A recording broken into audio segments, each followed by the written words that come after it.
अपराधी से होती है, जिसे अल्काट्राज नाम की एक हाई सिक्योरिटी जेल में भेजा जा रहा था। अल्काट्राज जेल समुद्र के बीच एक आइलैंड पर बनी हुई थी, जहां से आज तक कोई कैदी भाग नहीं पाया था। लेकिन फ्रैंक तो जेल से भागने के लिए ही मशहूर था। वो आज तक कई सारी जेलों से भाग चुका था, लेकिन अल्काट्राज से भागने के बारे में आज तक किसी ने सोचा तक नहीं था। करने की बात तो दूर है। जेल में पहुंचते ही सबसे पहले फ्रैंक की अच्छे से तलाशी ली गई, जिसके बाद उसे उसके सेल में भेज दिया गया, जहां अब उसे अपनी बाकी की जिंदगी काटनी थी। अगले दिन नाश्ते के वक्त फ्रैंक की मुलाकात लिटमस नाम के एक बूढ़े कैदी से हुई, जिसने एक चूहे को अपना पालतू जानवर बना रखा था। लिटमस के साथ अपनी बातचीत के दौरान फ्रैंक की नजर वुल्फ नाम के एक और कैदी पर पड़ी, जो शरेआम उसे छेड़ रहा था। पर फ्रैंक ने उसे नजरअंदाज करते हुए लिटमस के साथ अपनी बातचीत जारी रखी, जिसके थोड़ी देर बाद उसे वार्डन के कमरे में एक ब्रीफिंग के लिए बुलाया गया, जहां वार्डन ने उसे धमकाते हुए कहा कि यहाँ से भागने की कोशिश ना करे, क्योंकि उसके जैसे न जाने कितने आए कितने गए पर कोई भाग नहीं पाया। पर वार्डन के इस भाषण के दौरान ही फ्रैंक ने उसके कमरे से एक नेल कटर चुरा लिया, जो वैसे तो बहुत छोटी चीज थी, पर वो जानता था कि अल्काट्राज जैसी जेल में एक छोटी सी चीज भी बहुत काम आ सकती है। और इसीलिए फ्रैंक ने अपने सेल में वापस आते ही उस नेल कटर को बाइबल के अंदर छुपा दिया। थोड़ी देर बाद एक ग्रुप शावर के दौरान वुल्फ एक बार फिर फ्रैंक के पास आया और उसने दोबारा से उसे छेड़ना शुरू कर दिया। पर इस बार फ्रैंक उसे नजरअंदाज करने के मूड में नहीं था और उसने वुल्फ को पकड़कर पीटना शुरू कर दिया। और उसके इस बर्ताव ने जेल के अंदर उसकी एक रेपुटेशन बना दी, जिसके बाद कोई भी उससे फालतू पंगे नहीं लेता था। धीरे धीरे जेल की लाइब्रेरी फ्रैंक का दूसरा घर बन गई, जहां उसकी मुलाकात जेल के लाइब्रेरियन इंग्लिश से हुई। इंग्लिश को भी अल्काट्राज में उम्र कैद की सजा सुनाई गई थी, जिसके चलते अब इंग्लिश बाहर निकलने की कोई भी इच्छा छोड़कर किताबों में ही अपना मन लगा बैठा था। असल में इंग्लिश और फ्रैंक दोनों को ही हिस्ट्री के ऊपर लिखी हुई किताबें बहुत पसंद थी, जिसके चलते उन दोनों में काफी अच्छी दोस्ती हो गई। इसी दौरान फ्रैंक की मुलाकात डॉक नाम के एक कैदी से हुई, जो एक कमाल का कलाकार भी था और वो अपना ज्यादातर समय पेंटिंग करने में लगा था। डॉक का मानना था कि अल्काट्राज जैसी खतरनाक जेल में कोई भी आदमी पागल हो सकता है, पर उसकी पेंटिंग करने की आदत ने ही अब तक उसके दिमाग को ठीक रखा था। उसी शाम फ्रैंक को एक गार्ड ने कारपेंटर की नौकरी के बारे में बताया, जिसमें हर घंटे के 15 सेंट्स की तनख्वाह भी मिलने वाली थी। पर फ्रैंक के लिए जल्द ही मुसीबतें बढ़ने वाली थी और एक दिन जब सभी कैदी अपने अपने सेल्स से बाहर थे, उस दौरान वुल्फ एक बार फिर से लौट कर आया, लेकिन इस बार उसके पास एक हथियार भी था, जिससे वो फ्रैंक के ऊपर हमला करना चाहता था। लेकिन ऐन वक्त पर डॉक ने फ्रैंक को चौकन्ना कर दिया, जिसके बाद फ्रैंक ने अपनी जैकेट की मदद से उस हमले को रोक दिया। अब वुल्फ और फ्रैंक के बीच लड़ाई छिड़ गई और जब गार्ड्स ने उन्हें रोकने की कोशिश की तो वुल्फ ने एक गार्ड पर भी हमला कर दिया, जिसके बाद उन दोनों को ही डी ब्लॉक की सॉलिटरी कन्फाइनमेंट में भेज दिया गया। सॉलिटरी कन्फाइनमेंट में कैदी को अकेले रखा जाता था। ये एक पिंजरा था जहां कोई भी कैदी नहीं जाना चाहता था और अब फ्रैंक को इस पिंजरे में सिर्फ अपने आप को बचाने की वजह से जाना पड़ रहा था। इस बात से उसे बहुत गुस्सा आ रहा था। 2 हफ्ते तक उसी पिंजरे में रहने के बाद जब फ्रैंक को आजाद किया गया तो लिटमस ने अपने चूहे के जरिए फ्रैंक को खुश करने के लिए एक वेलकम नोट भेजा। वापस आने के बाद फ्रैंक की अपने पड़ोसी चार्ली से भी दोस्ती हो गई, जो वहाँ एक बहुत बड़ी चोरी की सजा काट रहा था और उसने फ्रैंक को बताया कि उसे बॉर्डर क्रॉस करके भागने का बहुत ज्यादा दुख था, क्योंकि उसकी इसी गलती ने उसके जुर्म को और बड़ा बना दिया। अगले दिन वार्डन ने बिना किसी को बताए जेल का दौरा करने का फैसला किया, जिस दौरान उसे एक कैदी के सेल में अपनी तस्वीर दिखाई दी, जो पहले तो उसे बहुत पसंद आई, पर अगले ही सेकंड उसने जेल से डॉक की बनाई हुई सभी पेंटिंग्स को बाहर निकालने का आदेश दिया और उसके इस फैसले ने डॉक को अंदर से पूरी तरह तोड़ दिया, क्योंकि डॉक सिर्फ अपनी पेंटिंग्स के सहारे ही जिंदा था। वो अपनी बनाई हर एक पेंटिंग से बहुत प्यार करता था। फ्रैंक ने डॉक को लाख बार समझाने की कोशिश की कि कोई बात नहीं भाई, पेंटिंग ही तो थी, अब जीना तो है ना यहाँ पे। लेकिन डॉक इस सदमे से बाहर नहीं आ पा रहा था और एक दिन शिफ्ट के दौरान डॉक की 3 उंगलियां कट गई, जो कि उसकी वार्डन के खिलाफ एक तरह की बगावत थी। ऐसा होते ही गार्ड्स ने तुरंत ही डॉक्टर्स को बुलाने के लिए मैसेज भेजा और वहीं दूसरी तरफ फ्रैंक चुपचाप खड़ा होकर सिर्फ डॉक को देख रहा था। उसी रात जब फ्रैंक अपने सेल में बैठा हुआ था तो उसकी नजर वेंट से निकल रहे एक कॉकरोच पर पड़ी, जिसे देखकर फ्रैंक को एहसास हुआ कि शायद ये वेंट बाहर निकलने वाले किसी दरवाजे का रास्ता हो। तभी इंग्लिश ने उसे बताया कि असल में वार्डन ने डॉक की सभी पेंटिंग्स इसलिए बाहर निकलवाई थी क्योंकि उसे अपनी तस्वीर पसंद नहीं आई।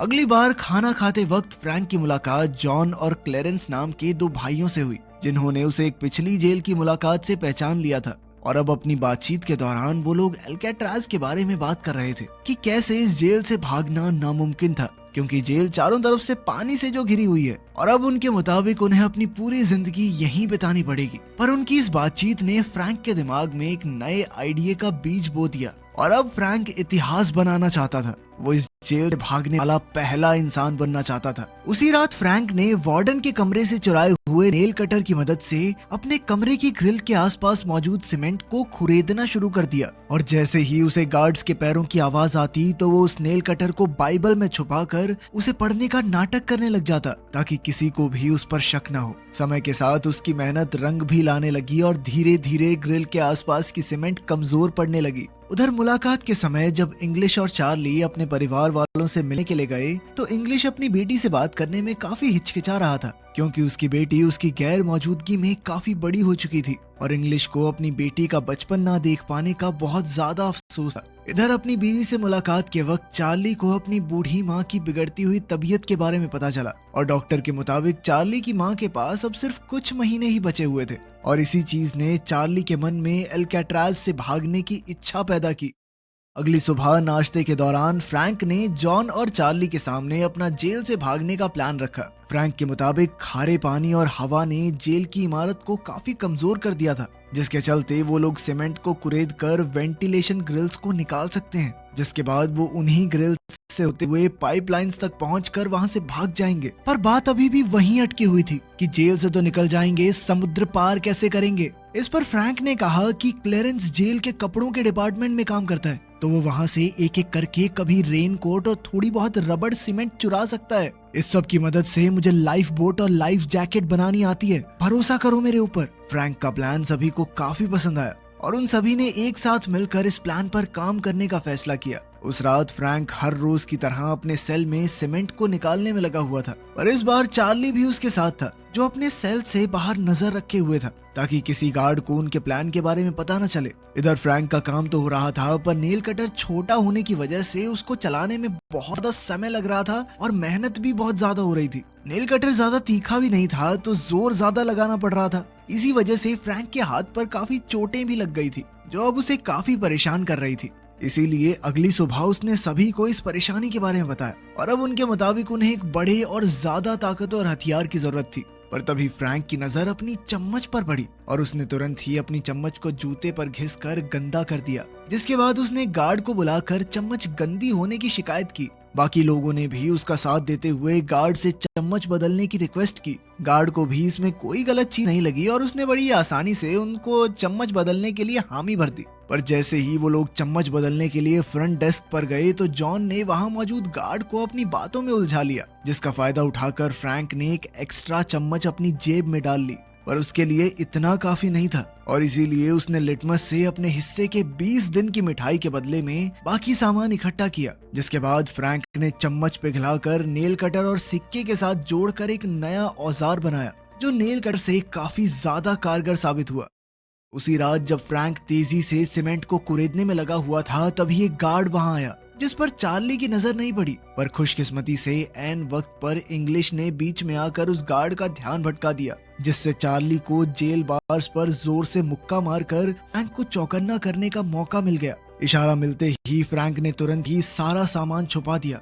वो लोग इस बार तो बच गए पर अब फ्रैंक समझ चुका था कि वो चार्ली पर पूरी तरह भरोसा नहीं कर सकता। अगले कुछ दिनों में फ्रैंक समझ गया था कि उन ग्रिल्स के अंदर पेंच भी करे गए हैं जिन्हें खोलने के लिए उन्हें एक नया औजार चाहिए था। इस दौरान जब भी फ्रैंक को बाहर जाने का मौका मिलता तो वो ग्रिल से निकली हुई सीमेंट को चुपचाप बाहर गिरा देता। कारपेंटर शॉप पर काम करते हुए फ्रैंक ने चोरी छिपे एक छोटा सा औजार तैयार किया पर उसे दुकान से बाहर निकालने के लिए फ्रैंक को उसे मेटल डिटेक्टर से बचाकर निकालना था और इसके लिए उसने एक लोहे का सड़ा हुआ टुकड़ा अपने हाथ में रख लिया और जब मेटल डिटेक्टर का अलार्म बजा तो फ्रैंक ने गार्ड के हाथ में वही सड़ा हुआ टुकड़ा पकड़ा दिया जबकि उसका असली औजार उसके जूतों में था। अपने सेल में पहुंचते ही उसने उस औजार की मदद से ग्रिल को खोल दिया जिसके आगे पाइपलाइन का जाल बिछा हुआ था जो शायद उनकी आजादी का रास्ता भी बन सकता था। पर फ्रैंक जानता था कि उन्हें अभी और तगड़ी प्लानिंग की जरूरत है और इसीलिए उन्हें नकली बनाने का फैसला किया जिसकी मदद से वो गार्ड्स को चकमा दे सकते थे। उन्होंने तुरंत ही सामान इकट्ठा करना शुरू कर दिया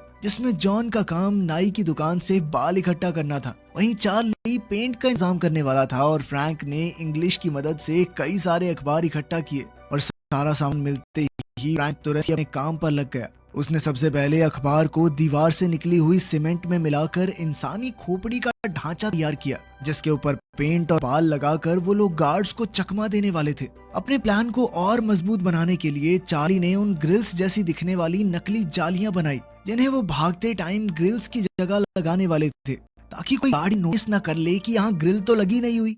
एक रात फ्रैंक ने अकेले ही ऊपर जाने का फैसला किया, जिसके लिए उसने उस नकली खोपड़ी और नकली ग्रिल का इस्तेमाल किया। पर पाइपलाइन से ऊपर पहुंचने के बाद फ्रैंक को एक लोहे का दरवाजा दिखाई दिया, जिस तक वो अकेला नहीं पहुंच सकता था। और ठीक उसी वक्त एक गार्ड सभी सेल्स का राउंड मार रहा था, और जब वो फ्रैंक के सेल के पास पहुंचा तो उसे शक तो हुआ, पर इसके बावजूद भी वो लोग किसी तरह से बच गए। लेकिन अब उन्हें समझ आ गया था कि उनके प्लान में कुछ बदलाव की जरूरत है। अगली सुबह फ्रैंक और चार्ली ने पिछली रात हुए हादसे के बारे में बात की, पर तब तक जॉन और क्लेरेंस ने भी अपनी अपनी नकली खोपड़ी बना ली थी, जिसके बाद सभी ने इसी प्लान के साथ आगे बढ़ने का फैसला किया। उसी रात जॉन और चार्ली एक बार फिर से उसी लोहे के दरवाजे के पास गए और एक दूसरे की मदद से वो लोग दरवाजे तक पहुंच गए, जिसे पकड़ते ही उन्हें एहसास हुआ कि वो लोग इस दरवाजे को काट सकते थे, और इसके लिए उन्हें काफी एडवांस टूल्स की जरूरत थी। अगले दिन म्यूजिक क्लास के दौरान चार्ली की नजर एक पुराने पंखे पर पड़ी, जिसे देखते ही उसे लगा कि वो लोग इसका इस्तेमाल एक औजार की तरह कर सकते हैं,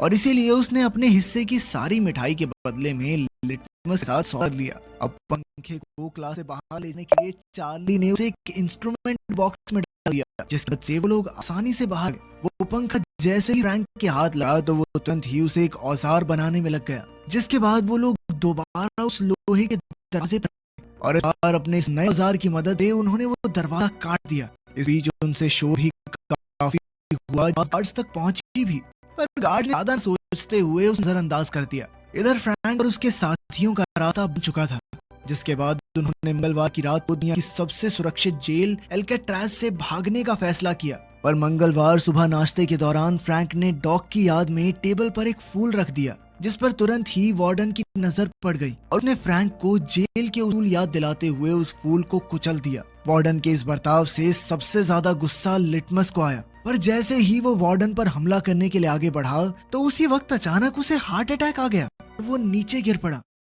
थोड़ी देर बाद वार्डन ने अचानक फ्रैंक के सेल की तलाशी ली, पर उसे वहाँ कुछ भी नहीं मिला, जिसके चलते वो काफी नाराज था और उसने इसी नाराजगी में चार्ली और फ्रैंक का सेल बदलने का आदेश दे दिया। और वुल्फ भी सॉलिटरी कंटेनमेंट से आजाद हो चुका था और अब वो दोबारा फ्रैंक पर हमला करने के लिए पूरी तरह से तैयार था। पर जैसे ही वो हमला करने के लिए आगे बढ़ा तो इंग्लिश ने उसे बीच में पकड़ लिया। उस रात फ्रैंक, जॉन, चार्ली और क्लेरेंस ने पाइप में मिलने का फैसला किया, लेकिन फिर ऐन वक्त पर चार्ली काफी ज्यादा घबरा गया और उसने प्लान में शामिल ना होने का फैसला किया। लेकिन बाकी तीनों बिल्कुल अपने प्लान के मुताबिक आगे बढ़ रहे थे और इधर चार्ली की आंखों के सामने से उसकी आजादी का सपना दूर होता जा रहा था। उधर उस दरवाजे को पार करते हुए फ्रैंक और बाकी लोग छत तक पहुंच गए थे, जहां उन्हें सर्च लाइट से बचना था। उधर चार्ली ने भी आखिरकार जेल से भागने का मन बना लिया, जिसके बाद वो पूरी रफ्तार से पाइपलाइन से होता हुआ उस लोहे के दरवाजे तक पहुंचा। पर अब वो अकेला उस दरवाजे को पार नहीं कर सकता था, जिसका मतलब था उसने अपनी आजादी का मौका अपने डर की वजह से गवा दिया।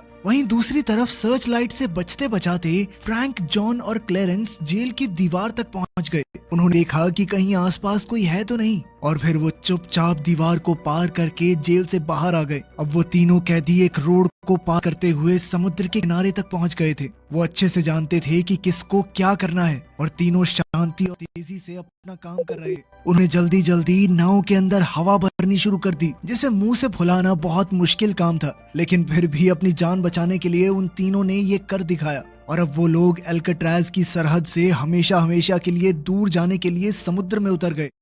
अगली सुबह जब गार्ड्स राउंड पर आए तो शुरुआत में तो उन्हें सब कुछ बिल्कुल नॉर्मल लगा, पर फिर उन्होंने देखा कि फ्रैंक अब तक सो रहा था। उन्होंने जैसे ही फ्रैंक के मुंह से चद्दर हटाई तो उनके पैरों तले जमीन खिसक गई, क्योंकि आज उनके साथ कुछ ऐसा हुआ था जिसकी उन्होंने कभी कल्पना तक नहीं की थी। पूरी जेल में ये बात फैल गई कि कुछ कैदी भाग निकले हैं। फ्रैंक ने अपने सर की जगह पर नकली खोपड़ी जो रखी हुई थी, गार्ड ने तुरंत ही अलार्म बजा दिया और जल्द ही ये भी पता चला कि 2 और कैदी भी भाग चुके हैं। जल्द ही